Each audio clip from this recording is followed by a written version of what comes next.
السلام علیکم ورحمۃ اللہ وبرکاتہ۔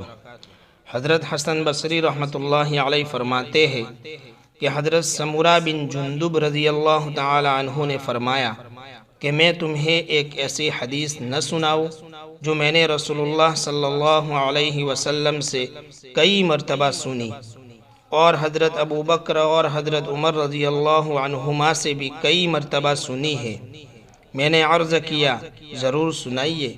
حضرت سمورہ رضی اللہ تعالی عنہ نے فرمایا جو شخص صبح اور شام ان کلمات کو پڑھے تو اللہ تعالی سے جو مانگے گا اللہ تعالی ضرور اس کو عطا فرمائیں گے۔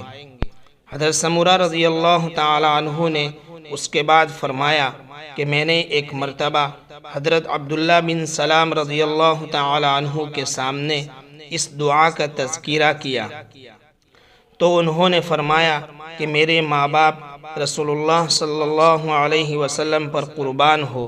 یہی کلمات اللہ تعالی نے حضرت موسیٰ علیہ السلام کو عطا فرمائے تھے۔ چنانچہ حضرت موسیٰ علیہ السلام دن بھر میں 7 مرتبہ یہ کلمات پڑھ کر دعا مانگتے تھے تو اللہ تعالی ان کی مراد پوری فرماتے تھے۔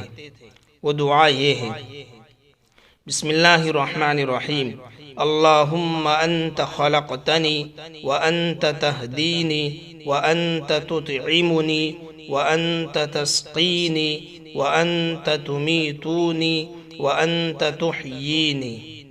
اے اللہ، آپ ہی نے مجھے پیدا کیا اور آپ ہی مجھے ہدایت دینے والے ہیں، اور آپ ہی مجھے کھلاتے ہیں اور آپ ہی مجھے پلاتے ہیں، اور آپ ہی مجھے ماریں گے اور آپ ہی مجھے زندہ کریں گے۔